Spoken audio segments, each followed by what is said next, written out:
一気に決めないと。スキルまず強を使おうとすると魔力が地面に吸収されていく。スキルで話すから。師匠の魔法すごい。ストーンバレット。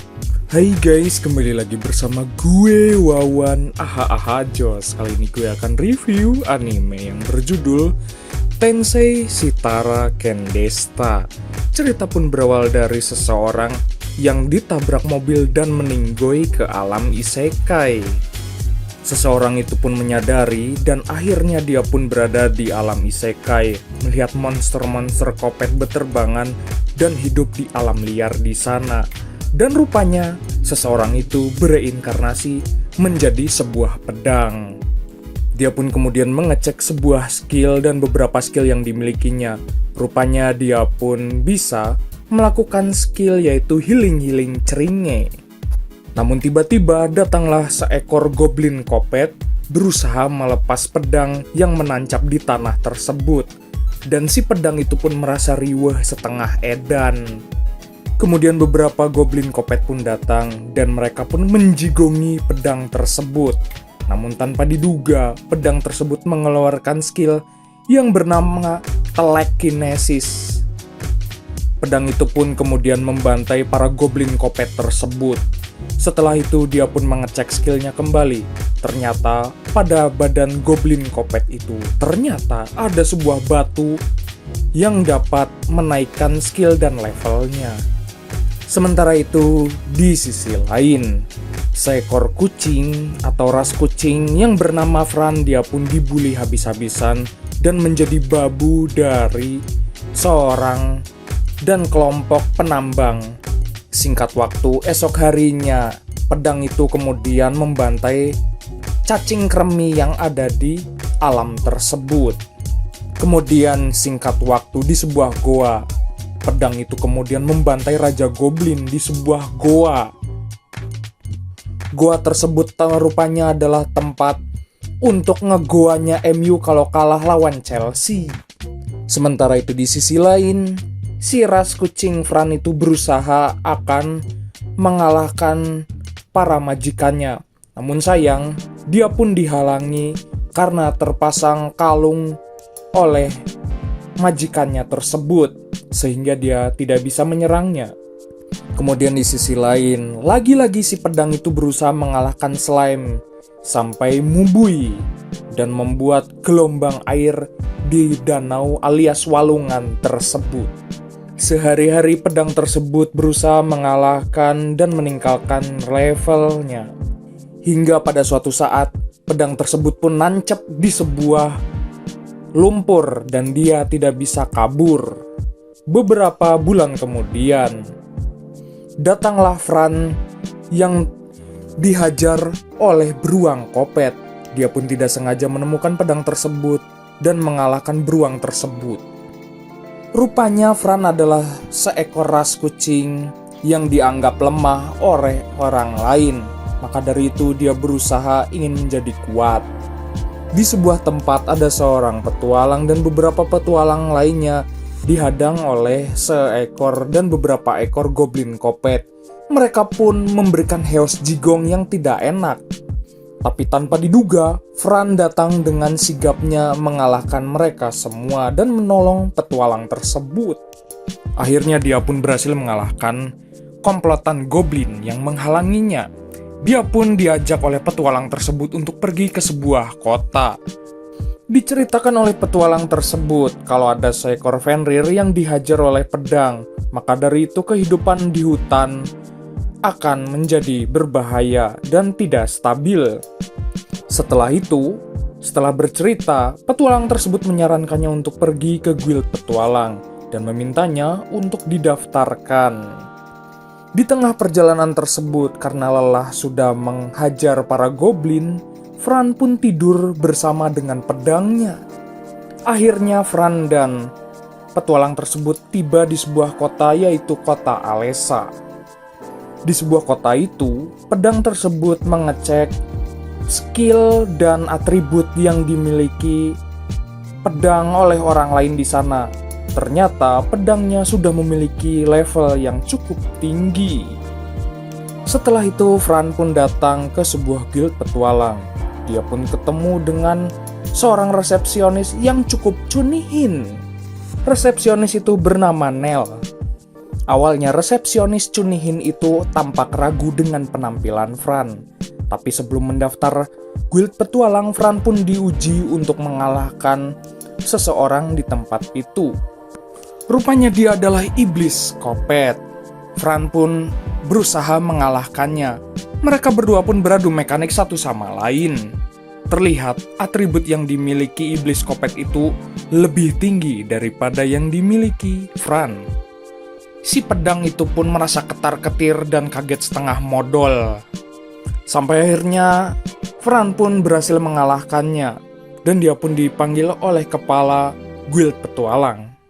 Rupanya dia adalah utusan spirit dan dia pun tampak ragu dan ingin tahu terkait dirinya. Lalu Fran pun pergi ke sebuah batu. Batu tersebut untuk memastikan kalau Fran tidak berbohong dan jujur tentang kekuatan yang dimilikinya. Selain itu dia juga memiliki kemampuan profesi yang cukup lengkap, alias serba bisa. Fran akhirnya menjadi seorang petualang, tapi dia butuh sesuatu yaitu pelindung pedang. Dia pun pergi ke sebuah tempat dan bertemu si abang kumis baplang. Si kumis baplang itu mengajaknya untuk pergi ke tokonya. Setelah diidentifikasi oleh si pedang, kalau si abah kumis baplang itu memiliki kemampuan sesuatu di matanya. Kemudian saat berjalan ke tokonya, ada dua orang bajingan yang mengabret-abretan miliknya. Namun, si abah itu memintanya untuk menghiraukannya saja. Karena dia hanya memberikan sesuatu produk yang dimilikinya kepada seseorang yang pantas. Rupanya si abah kumis baplang itu memiliki kemampuan telepati. Maka dari itu, dia pun bisa mengetahui Fran sedang mengobrol dengan pedangnya. Setelah itu, pedang yang dimiliki Fran dicoba untuk mengalahkan pedang yang dimiliki si abah kumis baplang. Rupanya, pedang tersebut bisa membegal pedang yang dimiliki oleh abah tersebut, alias kalah tajam. Sejak saat itu, kemampuan pedang tersebut semakin meningkat. Si abah kumis baplang itu menyadari kemungkinan kalau pedang tersebut dibuat oleh seorang pandai besi yang lebih dewa darinya.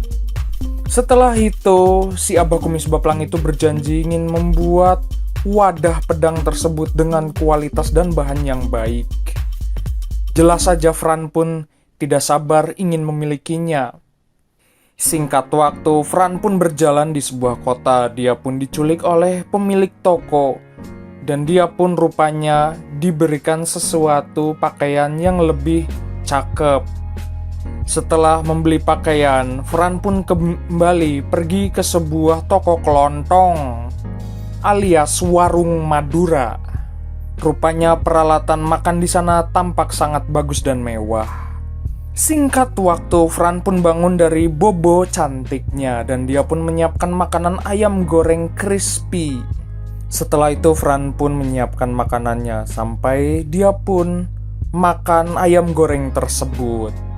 Singkat waktu di keesokan harinya, Fran pun kembali lagi menemui resepsionis yang cunihin. Resepsionis guild petualang itu menunjukkan bagaimana dia untuk berpetualang dan mendapatkan monster yang dibutuhkan. Kemudian Fran pun kembali berpetualang. Ternyata ada beberapa kelompok petualang di sana yang sedang ripuh. Fran pun kemudian mengalahkan monster Kopet di sana. Petualang di sana juga menjelaskan beberapa goblin yang berbahaya dan berkembang biak dengan cepat. Di sebuah ruyuk yang gatal, Fran pun kemudian mengalahkan goblin satu persatu. Bahkan goblin yang kuat sekalipun berhasil dikalahkan olehnya. Kembali lagi ke abah tukang besi. Dia pun heran dengan Fran yang begitu lelah dan menanyakan mengalahkan apa saja di hutan alias ruyuk. Lalu Fran pun membalas kalau dia sudah membegal para goblin di ruyuk yang gatal tersebut. Singkat waktu, malam pun poek. Fran pun didatangi oleh para petualang di sana dan mereka pun heran karena berhasil mengalahkan goblin segitu banyaknya. Dan pedang itu pun menyerap batu sihir yang dimiliki oleh goblin tersebut. Sementara itu di depan ada sebuah goa yang membuat mereka heran dan rupanya itu adalah tempat ngedeproknya para goblin. Kemudian Fran pun kembali lagi menemui utusan sihir alias kepala guild petualang. Mereka pun menanyakan goblin yang ada di goa tersebut. Rupanya ada goblin yang cukup besar di sana.